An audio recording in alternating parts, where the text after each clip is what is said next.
بسم اللہ الرحمن الرحیم، السلام علیکم۔ میں ہوں سبی قاسمی اور آپ دیکھ رہے ہیں میرا یوٹیوب اور فیس بک لائیو۔ ناظرین، ابھی کل ایک بڑی اہم پیش رفت ہوئی کہ اسلام آباد پاکستان کے آپ کو پتہ کیپٹل میں افغانستان کے جو سفیر ہیں ان کی صاحبزادی کا اغوا۔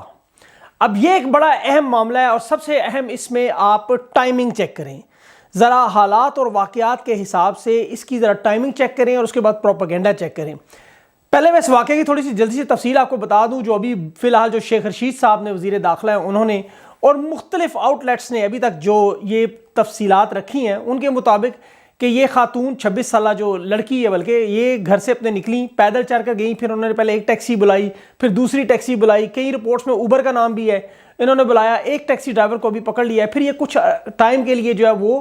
غائب ہو گئیں اور پھر ان کو تشدد کی اطلاع ملی، پھر یہ بازیاب ہو گئیں، گھر آ گئیں اور اس کے بعد اب ایک نیا سلسلہ۔ اس کی دو ایپیسوڈز ہیں، ایک جب یہ سارا کچھ ان کے ساتھ ہوا جو بڑا افسوسناک واقعہ کسی کے ساتھ نہیں ہونا چاہیے، دوسرا یہ اس واقعے کا پہلو کہ یہ ہوا کیسے اور ایسی ٹائمنگ میں کہ جب پاکستان افغانستان کے حالات دنیا میں اس وقت آپ دیکھ رہے ہیں، ساری دنیا کی نظریں اس وقت 4 ایٹمی قوتیں ہیں آپ کے پاس، آپ ارد گرد دیکھ لیں، آپ کے پاس پاکستان ہندوستان ہے اور دوسری طرف روس اور چائنا، 4 ایٹمی قوتیں اس خطے میں سے ہیں، 27 ممالک نکل رہے ہیں اور جس ملک سے نکل رہے ہیں اس کا اہم سفیر پاکستان کے ساتھ جس پر ابھی یہ الزامات کا ایک سلسلہ شروع ہے افغان حکومت کا، وہاں پر موجود پاکستان کے کیپٹل میں سے ان کے افغان سفارتکار کی بیٹی کو اغوا کیا جاتا ہے۔ ذرا آپ 2 منٹ کے لیے سوچیں کہ اس ساری خبر کا فائدہ کیسے ہوگا۔ اس کے بعد جو ہمارے بہت سے دانشور اور اس میں ہماری سیاسی پارٹیاں، افسوسناک طور پر جو ہماری سیاسی پارٹیاں ہیں، میں اب نام کیا لوں ان کا کیونکہ وہ بھی اچھے دوست ہیں، لیکن اس طرح کی صورتحال میں انہیں سوچنا چاہیے کہ جب انٹرنیشنل لیول پہ باتیں ہو تو اس طرح کی حرکتیں نہیں کرتے، لیکن بہرحال چلیں ان کا وقت انہیں سمجھ آ جائے گی۔ سیاسی پارٹیوں نے، سرخوں نے، جتنے بھی انقلاب پرست ہیں، لبرلز ہیں، دانشور ہیں اور وہ تمام صحافی جو ذلیل و خوار ہو رہے ہیں اس وقت، اس کی وجہ یہ ہے کہ ان کا کام نہیں چل رہا، ان کا کاروبار نہیں چل رہا، انہیں لاتیں پڑی ہوئی ہیں اور وہ اس وقت نکلے ہوئے ہیں یہاں سے، وہ تمام کے تمام اس خبر کو اس طرح اٹھا کر پوری دنیا میں رکھ رہے ہیں کہ پاکستان کی زیادہ سے زیادہ بدنامی ہو، کہ دیکھیں جی دنیا کی ایٹمی طاقت اپنے کیپٹل میں ایک سفارتکار کی بیٹی کو محفوظ نہ رکھ سکی، اور اس کے لیے اس حد تک گر گئے کہ گلچاہت نامی ایک خواجہ سرا جس کے اوپر ابھی تشدد کی ایک ویڈیو آئی تھی، اس ویڈیو کو استعمال کر کے یہ لوگ بتا رہے ہیں کہ یہ افغان سفیر کی بیٹی ہے، حالانکہ وہ خواجہ سرا گلچاہت ہے۔ ویسے افغان سفیر کو ان کو تھپڑ بھی مارنے چاہیے، ان کو کوڑ بھی لے کے جانا چاہیے، اتنی گھٹیا تم لوگ حرکتیں کر رہے ہو، لیکن ان لوگوں نے وہ کیا سب کچھ۔ اور اب یہ اس کا پروپیگنڈا جو ہے، پھر یہ آپ کو پتہ جو بڑی اخباریں ہیں، ان کی چاہنے والی اخباریں، ان ساروں نے اٹھا لیا اس کو، پوری دنیا میں ٹرینڈ بنا لیا جی دیکھیں جی، لیکن انشاءاللہ کچھ بھی نہیں ہوگا، وہ بندے بھی پکڑے جائیں گے، سارا کچھ کلیئر ہو جائے گا کہ کس نے کیا ہے۔ اب آتے ہیں ہم آج کے پروگرام کی طرف جس میں مزید تفصیلات میں آپ کو بتاتا ہوں۔ وہ اہم خبر جس کا سب کو شدت سے انتظار تھا وہ یہ تھی کہ چین کی افغانستان پر اس کے حوالے سے کیا پالیسی ہوگی۔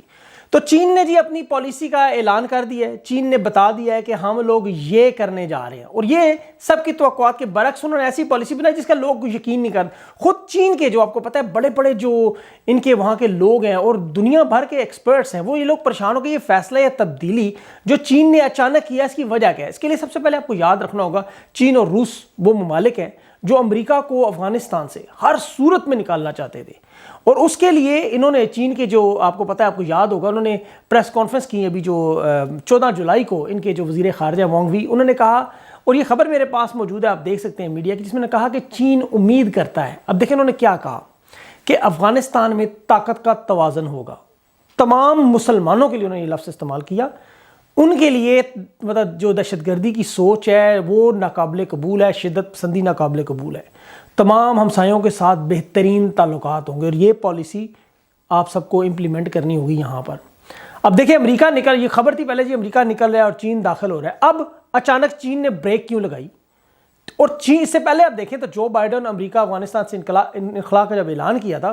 تو اس پر یہ چین اور روس دونوں ان کے لیے بڑی حیران کن خبر تھی کہ یار انہوں نے ڈیٹ بھی دے دی، نکل رہے ہیں، وہ یہ سوچ رہے تھے شاید یہ ہمیشہ تاریخیں دیتے رہیں گے اور یہاں سے نکلیں گے نہیں، کیونکہ افغانستان سے نکلنا بھی آپ کو پتہ ہے آسان کام نہیں تھا۔ جب امریکہ نے اس کا فیصلہ دیا اب ان کے لیے بڑی پریشانی ہوگی، ان دونوں کے لیے، چین اور روس کے لیے، کہ یار یہ نکل رہا ہے اب اس کا، کیونکہ بیک اپ اسٹریٹجی تیار نہیں تھی، حالانکہ معاملہ 2017 سے جاری تھا، لیکن ان کے پاس اسٹریٹجی نہیں تھی کہ اگر امریکہ نکلتا ہے تو اس کے بیک اپ میں ہم لوگ فوراً کس طرح اس سارے معاملے کو ٹیکل کریں گے۔ اب وہاں پہ ان کے امریکہ کی فوج جو صرف اور صرف اپنے سفارتخانے کے لیے موجود ہے وہاں پر، اور چین اور پاکستان جو 3 نکات پر آگے متفق۔ پاکستان کے حوالے سے آپ کو پتہ ہے ایک تو کہ یہ جنگ جو ہے کسی صورت میں پاکستان نے کہا کہ نہیں بڑھنی چاہیے، کسی صورت میں سول وار سے میں بچنا ہوگا۔ دوسرا کہ افغانستان میں تمام سیاسی جماعتوں کو ملا کر ایک حکومت بنائی جائے گی، اور تیسرا کہ کسی قسم کی دہشت گردی افغانستان کی سرزمین استعمال نہیں ہوگی، یہاں کے لوگ استعمال نہیں ہوں گے کسی قسم کی۔ اور یہ وہی جنرل قمر باجوہ نے آپ کو پتہ ہے انٹرا افغان تعلقات میں بھی کہہ چکا۔ اب چین نے بھی یہی بات کی ہے۔ اب چین اور پاکستان کی آپ دیکھیں یہ جو متعلق 2017 سے انہوں نے پلان بنایا تھا، اور اس میں سب سے اہم بات آپ نوٹ کریں جو آپ کو یاد رکھے، روس نے دیکھے 16 لاکھ بلکہ 20 لاکھ کہہ رہے ہیں افغان جو ہیں اس روس کے اس میں مارے گئے، افغانستان کے شہید ہو گئے۔ امریکہ نے تقریباً 2.5 لاکھ کے قریب اس طرح ہوئے، لیکن پاکستان کا جب معاملہ آیا تو پاکستان نے 40 لاکھ افغانوں کو پناہ دی، اس کے باوجود یہ پاکستان کے خلاف کیوں ہے؟ یہ اب آپ سوچنے والی بات ہے، اور یہی بات پچھلے میرے ٹاپک سے بھی ریلیٹڈ تھی۔ اب ان گروپس کو ہتھیار اور ان سب کو جو یہ ساری جو چیزیں مل رہی ہیں، اس پالیسی کی شفٹ میں سب سے اہم کردار جو وہ چین نے کیا ہے۔ چین نے اس لیے کیا ہے کہ وہاں پر یوگر مسلمان موجود ہے، جو آپ کو پتہ ہے حال ہی میں آپ دیکھ لیں داسو ڈیم وہ کہاں واقع ہے، اور اس میں کس طرح 13 لوگ اس کے چین کے ہو گئے ہیں۔ تو اب جو ماہرین کہہ رہے ہیں کہ چین اس وقت تھوڑا سا نروس ہے، حالانکہ میرا نہیں خیال کہ وہ نروس ہے، لیکن وہ نروس اس وجہ سے ہے کہ افغان اسٹوڈنٹ جو بدخشاں کے جو چین کی سرحد ہے اس کے پاس موجود علاقہ ہے، وہاں سے 75 کلومیٹر دور ہے صرف چین سے، وہ وہاں تک پہنچے ہوئے ہیں۔ اب وہاں پر اسلامی ترکمنستان موومنٹ کے وہ لوگ ہیں، اور یہ وہ لوگ ہیں جو چین کے نیا صوبہ بنانا چاہتے ہیں وہاں پر، اور یہی چین کو سنکیانگ کے صوبے میں آپ کو پتہ ہے افغانستان کی سرزمین سے شدید خطرہ ہے۔ اور میں اس کی آپ کو بڑی اہم وجہ بتاتا ہوں، اس نے یہ کہ چین نے دیکھیں افغان حکومت سے اپنے آپ کو مکمل طور پر الگ نہیں کیا، انہوں نے اپنی ایمبیسی بند کی، اپنے شہریوں کو کہا آپ افغانستان سے نکلیں۔ اب جب امریکہ افغانستان میں موجود تھا تو چین نے وہاں پر سب سے بڑی جو ان کی کوئلے کی کان تھی اور تیل کے منصوبے تھے وہ سارے منصوبے کیے ہوئے تھے، اب وہ انہوں نے ختم کر دیے۔ بدخشاں سے ازبک، تاجک، ایوگر اور چچنیا کے لڑنے والے مجاہدین بھی انہیں نظر آئے ہیں۔ ڈرون کے ذریعے ان کی تصاویر چائنا کو ملی ہیں کہ یہ بدخشاں کے قریب ہیں، اور چین نے پھر اپنی پالیسی پر تھوڑا سا نظر ثانی کیا ہے، اور پھر حال ہی میں جو واسو ڈیم کا واقعہ ہوا اس نے بھی تھوڑا سا چین کو سوچنے پر اس بات پر مجبور کیا ہے کہ یہ دیکھیں کہ یہ مختلف تنظیمیں جو برسر پیکار ہیں اس وقت، اب دیکھیں وہ تنظیمیں صرف تھوڑی سی نہیں ہیں، میں ان کے نام آپ کو بتاتا ہوں۔ اسلامک موومنٹ آف ازبکستان ہے IMU، اسلامک جہاد یونین ہے، ٹھیک ہے جی، جماعت الانصار اللہ ہے،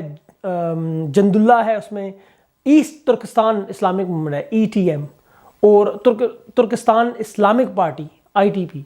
اب یہ وہ تمام لوگ ہیں جو دنیا بھر کے آپ کو پتہ ہے مسلمان اس میں تنظیموں میں لوگ شامل ہیں۔ اب چین کو خطرہ ہے کہ 2018 میں اگر بدخشاں پہ انہوں نے جب حملہ بھی ہوا تھا تو اس وقت کچھ لوگ یہ سامنے بھی آئے تھے۔ افغان طالبان نے چین کی اس بات کو مکمل طور پر کہا کہ ہم کسی صورت میں آپ کے انویسٹرز پر، آپ کے مفادات پر، اندرونی معاملات پر، کسی چیز پر آپ کو ہماری طرف سے کوئی ٹینشن نہیں ہوگی۔ اور ہم نے قطر میں بھی آپ کو پتہ ہے انہوں نے ایگریمنٹ کے مطابق یہ کہا ہے کہ افغانستان کی سرزمین کبھی استعمال نہیں کرنے دیں گے، اور یہ بات روس کو بھی کہی ہے، کیونکہ روس کو بھی تھوڑا خطرہ تھا کہ ہماری وسطی ایشیائی ریاستیں ہیں وہاں پر بھی کہ ان کا انفلکس نہ بڑھ جائے اور وہاں تک نہ پہنچے۔ تو چین کی مخالفت میں دیکھیں صرف پاکستانی اسٹوڈنٹس ہیں، اور یہ لوگ بظاہر جو ہے وہ ایوگر مسلمانوں کی حمایت کرنا چاہتے ہیں، لیکن اصل میں سٹوری آپ کو پتہ ہے ان کا ایجنڈا ابھی جو کرنسی بھی آپ نے دیکھی کس طرح افغان اس کے فوجی کے گھر سے نکلی، کرنل کے گھر سے 3 ارب روپیہ پاکستانی جو ان کو دی جاتی تھی۔ تو یہ لوگ اب دیکھیں پھر ایک ابھی چین نے $50 لاکھ کی ایک سڑک بنا کر ان کو دے رہا ہے جو واخان کوریڈور تک جائے گی۔ تو چین کے پاس دیکھیں سوائے اس کے کہ وہ پاکستان پر مکمل بھروسہ کرے اور کوئی حل نہیں ہے۔ چین مکمل طور پر افغانستان کی حکومت کو اس طرح ختم نہیں کرنا چاہتا کہ وہاں سٹرکچر ہل نہ جائے۔ چین کے وزیر خارجہ نے افغانستان کے اندرونی معاملات پر جو ڈائلاگ ہے اس میں بھی آگے معاملات کو بڑھانے کی کوشش کی ہے، اور یہ وزیر خارجہ یاد رکھے دیکھیں کون کون تھے وہاں پر، یہ قزاقستان، تاجکستان اور روس کے وزیر خارجہ تھے، یہ وہی لوگ ہیں سارے جو اس پارٹی میں مکمل شامل ہیں۔ تو یہ اعلامیہ سامنے نظر آیا ہے، چین کی پالیسی بھی سامنے آ گئی، پاکستان کی سامنے آ گئی پالیسی۔ اب آپ دیکھیں ان چیزوں کو ساروں کو جوڑ کے ڈاٹس آپ دیکھیں تو یہ ساری تصویر آپ کے سامنے بن جائے گی، اور آپ کو پتہ لگ جائے گا کس طرح پڑوسی طاقتیں افغانستان میں امن کے لیے ایک مسائل کے لیے کھڑا کریں گی، لیکن آنے والے دنوں میں ہوگا کیا اس پر میں انشاءاللہ آپ کو مزید اپڈیٹ کرتا رہوں گا۔ اپنا بہت خیال رکھیں، اور ویڈیو کو نیکسٹ ویڈیو تک کے لیے مجھے اجازت دیں۔ اللہ حافظ۔